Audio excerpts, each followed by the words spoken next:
अच्छा बेटे, इसका आप क्वेश्चन नंबर 2 है 3.6 का, इसका अल्टरनेट मेथड कर रहे हैं। चीज़ वही है, उसी तरह इसको गिवन लिख के आपने लेट आई का नाम दे देना। सिर्फ 2-3 चीज़ें नहीं वही बताने वाली कि इसको एफ ऑफ एक्स और इसको जी ऑफ एक्स कहते थे।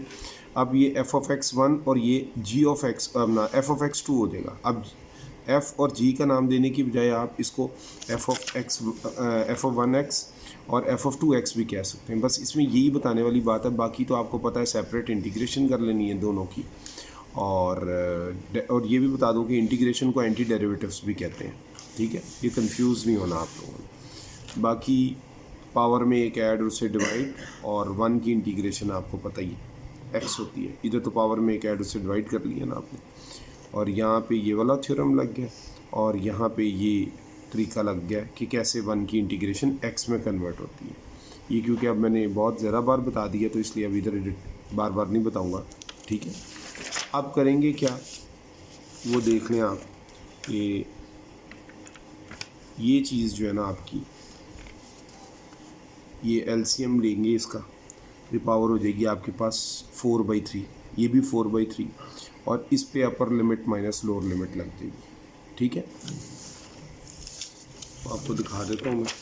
देखें बेटे, ये पावर 1/3 और +1 का एलसीएम लिया है तो ये आ जाएगा, और इसी तरह नीचे भी 1/3 और उसका +1 का एलसीएम लेंगे इसका, तो ये भी आपके पास 1+3/3 आ जाएगा। जबकि इस पे तो आपको पता है अपर लिमिट माइनस लोअर लिमिट लगी है, तो अपर लिमिट माइनस लोअर लिमिट, तो ये 4/3 और ये भी 4/3 हो जाएगा, और ये 1 माइनस माइनस +1 हो जाएगा। ठीक है, तो ये +1 2 हो जाएगा, यहाँ से 3 ऊपर चला जाएगा, 3/4 हो जाएगा। 3/4 कांस्टेंट है, ये बाहर आ जाएगा, इसके लिए ये थ्योरम यूज़ होता है। ठीक है, ये डेफिनेट इंटीग्रेशन में हमने बता दिया हुआ है, सिंपल इंटीग्रेशन में भी बताया कि कांस्टेंट बाहर चला जाता है, तो इधर के कांस्टेंट है वो बाहर आ जाएगा, पावर 4/3 रह जाएगी, एक बार में अपर लिमिट लगेगी माइनस एक बार में लोअर लिमिट लगेगी। ये +2 साथ साथ ही आता जा रहा है, और ये आपको पता है कि ये 3 यहाँ से ऊपर गया था, तो ये भी रूल मैंने अभी आपको इसके फर्स्ट मेथड में समझाया कि c ऊपर चला जाता है। तो ये बेटे आप एक बार upper limit minus lower limit लगाते हैं, और ये भी मैंने बताया था -1 की पावर 4/3 है, तो इसको कैलकुलेटर से देख लें तब भी ठीक है। अदरवाइज़ मैंने इसका मेथड आपको फर्स्ट जो करवाया क्वेश्चन उसमें भी सिखाया, जो फर्स्ट तरीका था इसका, फर्स्ट मेथड था ना इस क्वेश्चन का।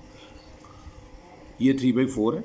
ठीक है, 1 माइनस वो 4 अंदर रखेंगे, 1/3 बाहर रख देंगे, +2 ये साथ ही आएगा, और -1 की पावर 4 मीन्स +1 होता है। ये बताया मैंने, अगर -1 की पावर इवन नंबर हो या इवन इंटीजर हो, एक ही बात है, वो +1 में कन्वर्ट हो जाती है। और ये माइनस और ये +1 की पावर 1/3 है। ठीक है, और नेक्स्ट स्टेप में क्या होगा ये कि 1 की पावर 1/3 बनेगी, और 1 की पावर कुछ भी हो वो 1 आता है, 1 - 1 क्या हो जाएगा 0, तो 0 इंटू समथिंग क्या हो जाएगा बेटे 0, तो 0 + 2 आपके पास फाइनली इसका आंसर 2 आ जाएगा। तो ये काम तो हमने फर्स्ट मेथड में भी सीख लिया था, कुछ चीज़ें थी बताने वाली, वो मैंने आपको सेकंड मेथड में बतानी होती हैं, f1x f2x। ठीक है, ये कुछ नई चीज़ें जो आपको इन डिटेल आनी चाहिए, ताकि आपको पता हो कि फंक्शंस को खाली f ऑफ x और g ऑफ x नहीं कहते, f1x और f2x भी कह सकते हैं। ठीक है, थैंक यू। ये अब 2 क्वेश्चन आपके कंप्लीट हो गए 3.6 के। अस्सलाम वालेकुम।